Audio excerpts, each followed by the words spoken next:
Boss Idol, Chief. kumusta? Good morning, attorney. Okay, so as the legal advisor of Santa Babies, ito ang aming mga demands. Here you go.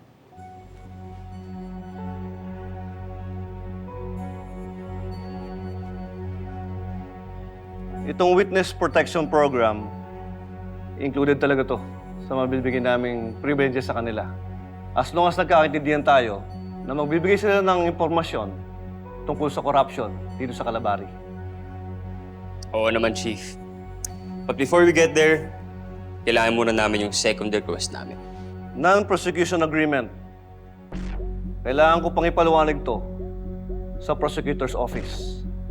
At kailangan natin maghintay ng approval nila. Okay. Well, willing to wait naman kami, Chief. Pero habang wala pa tayong black and white na usapan, just so you know, wala kaming ibibigay na kahit anong information. Naiintindihan ko, Boss Idol.